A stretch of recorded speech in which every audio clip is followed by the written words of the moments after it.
बिल्कुल। आज हम वास्तुशास्त्र के कुछ प्रमुख लाभों पर एक नज़र डाल रहे हैं। ये जानकारी हमें मिले एक लेख के अंश पर आधारित है और हमारा मकसद है समझना कि यह स्रोत क्या दावे कर रहा है वास्तु के जीवन पर असर के बारे में। इस लेख में ना वास्तु के 5 मुख्य फायदे बताए गए हैं।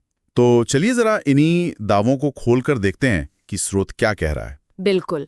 और हमारा ध्यान इस पे रहेगा कि ये लेख ये स्रोत वास्तु के प्रभावों को कैसे दिखाता है और इन दावों के पीछे क्या तर्क देता है, जैसा इसमें लिखा गया है। अच्छा, तो सबसे पहले ये स्रोत बात करता है सकारात्मक ऊर्जा के संचार की। इसके हिसाब से घर या ऑफिस में दिशाओं और तत्वों का सही संतुलन वो एक पॉजिटिव माहौल बनाता है और इससे शांति और एक नई ऊर्जा सी महसूस होती है और तनाव कम होता है। दिशाएं, तत्व वगैरह इनको सीधे सीधे मानसिक स्थितियों से जोड़ रहा है, जैसे शांति मिलना या तनाव कम होना। लेख इस कनेक्शन को काफी सीधा मानता है, ऐसा लगता है। हाँ, और इसी से जुड़ा हुआ सा लगता है दूसरा बिंदु, स्वास्थ्य में सुधार। लेख कहता है कि घर में रसोई है, सोने का कमरा है, बाथरूम है जी। इन जगहों की सही दिशा और उनकी सही लोकेशन वहां रहने वालों की सेहत के लिए अहम है और दावा यह है कि इससे बीमारियां दूर रहती हैं। देखिए, इस दावे में खास बात यह है कि ये स्रोत आर्किटेक्चर यानी बनावट के जरिए सीधे सीधे सेहत की समस्याओं से बचाव की बात कर रहा है। क्या स्रोत ये बताता है कि कैसे रसोई या बेडरूम की सही दिशा ठीक कैसे असर करती है सेहत पर, या ये बस एक आम सा दावा है कि स्थान का विन्यास स्वास्थ्य से जुड़ा है? हाँ, ये सवाल तो बनता है कि स्रोत कितनी डिटेल में गया। खैर, अब आते हैं एक और दावे पर जो अक्सर काफी ध्यान खींचता है। वो है आर्थिक उन्नति और समृद्धि। पैसा। जी। लेख के अनुसार घर या ऑफिस में जो मुख्य दरवाजा है, तिजोरी रखने की जगह है या जहां बैठकर काम करते हैं वो जगह, अच्छा। उनका सही स्थान होना धन लाभ से जुड़ा है।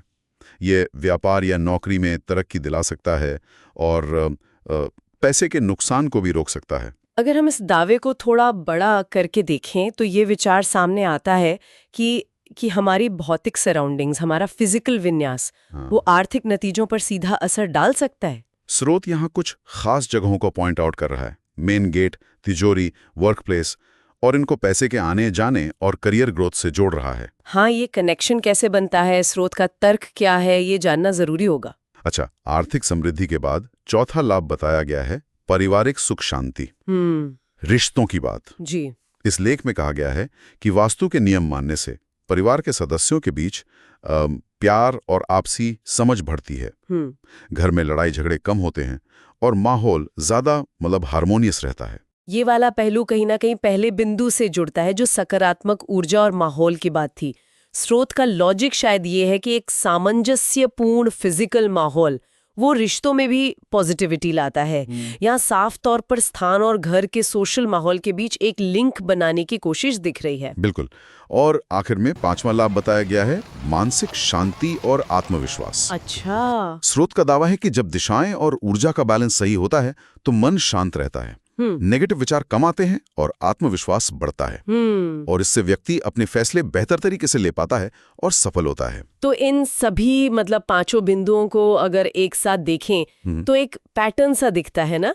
इस स्रोत के मुताबिक स्थान की व्यवस्था, चाहे वो दिशा हो, तत्वों का संतुलन हो या खास जगहों का स्थान हो, वो व्यक्ति के अंदरूनी स्थिति जैसे शांति, आत्मविश्वास और बाहरी जीवन के नतीजे जैसे सेहत, पैसा, रिश्ते, दोनों पर असर डालती है।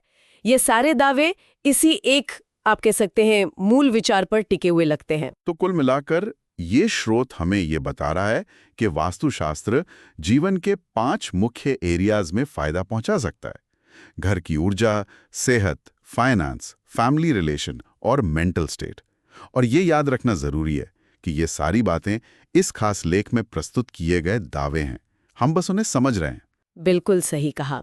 और ये एक दिलचस्प सवाल भी उठाता है कि हम इंसान अपने आसपास के माहौल और अपने जीवन के अलग-अलग पहलुओं के बीच ये कनेक्शन क्यों खोजते हैं।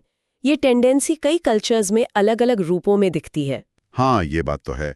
और सुनने वालों के लिए भी सोचने की एक बात हो सकती है कि किसी जगह का डिजाइन या उसका माहौल वो हमारे व्यक्तिगत अनुभव को कैसे बदल सकता है।